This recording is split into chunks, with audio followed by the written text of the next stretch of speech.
If you're learning English, there is one word I can almost guarantee you overuse. That word is very. Very tired, very happy, very good, very bad. And this isn't wrong. Native speakers use very too. It's grammatically correct and a great word.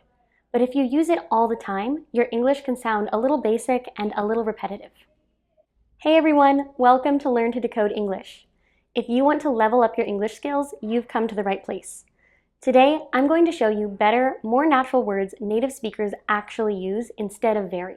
We won't cover any fancy dictionary words or academic stuff, just real, everyday English vocabulary you can actually use. And if you want a simple, reliable way to make your English sentences instantly sound more natural and native, stick around for the last tip. Let's get into the video.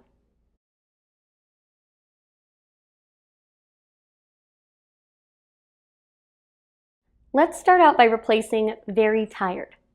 Instead of saying, I'm very tired, try these instead. Exhausted. Exhausted is probably the most common upgrade, and it's also a stronger word to emphasize how tired you are.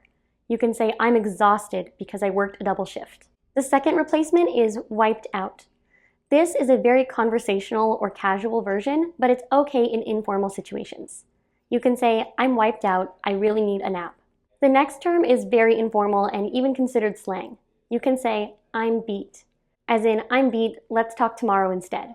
Native speakers very rarely use very tired in casual conversation, but you might hear a different intensifier used, like I'm so tired. Now let's upgrade the phrase very happy.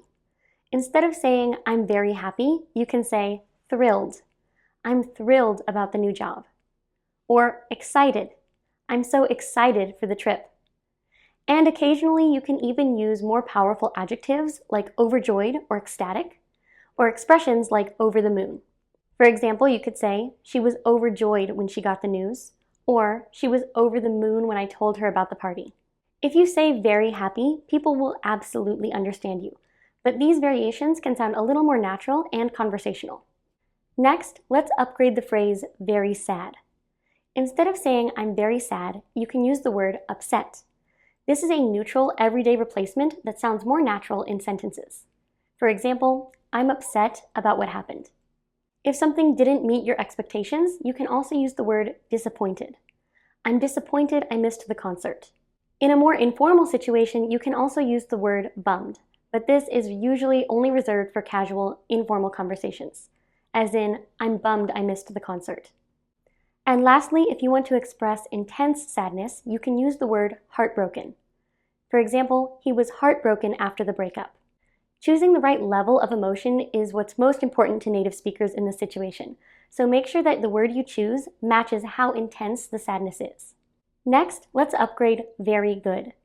Instead of saying the movie was very good, you can use the word great.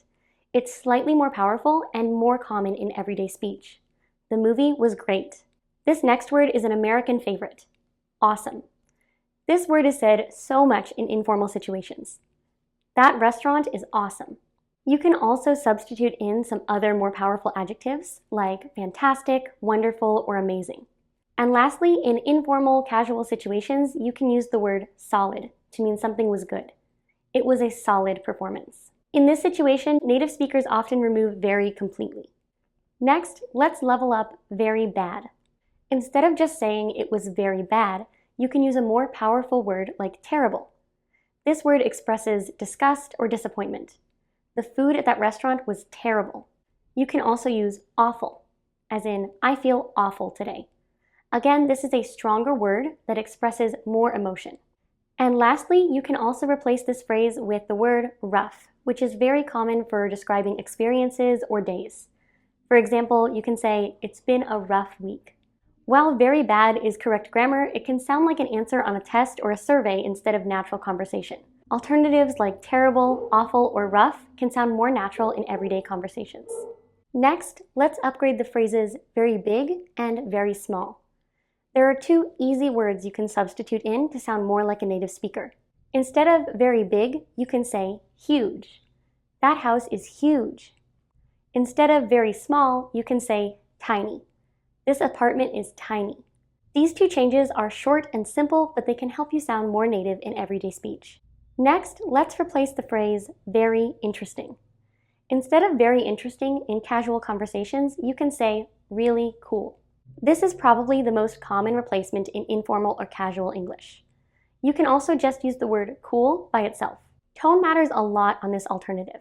It can make you sound genuinely interested, like if you say, that's cool, or sarcastic and cold, depending on how you say it. And keep in mind that you don't need to use these replacements all the time. Native speakers do use very interesting or so interesting, but these alternatives can help you vary your sentence structure a little bit more and use more interesting native speaker vocabulary. Next, let's level up very important. Native speakers really do say very important in a lot of situations, so you definitely don't need to cut this phrase out of your vocabulary. But if you want to make your sentence more powerful, you can also substitute in words like crucial. It's crucial that you arrive on time. Or essential. Getting good sleep is essential for your health. These two variations are commonly heard in business English and academic English. And now it's time for the bonus tip. This is a quick fix for any English sentence with the word very.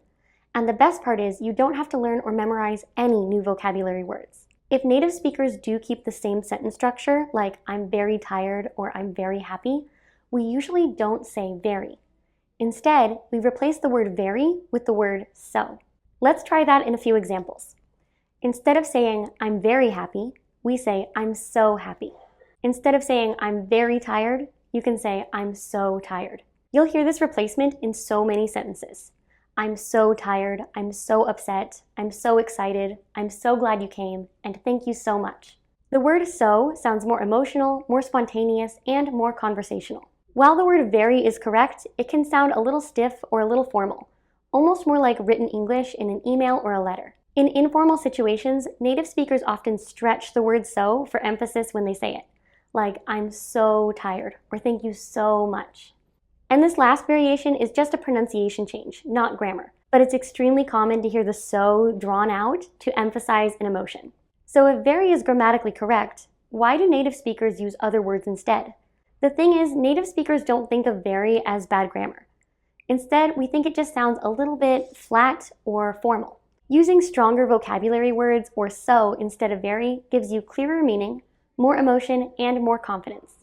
You probably already know most of the replacement words.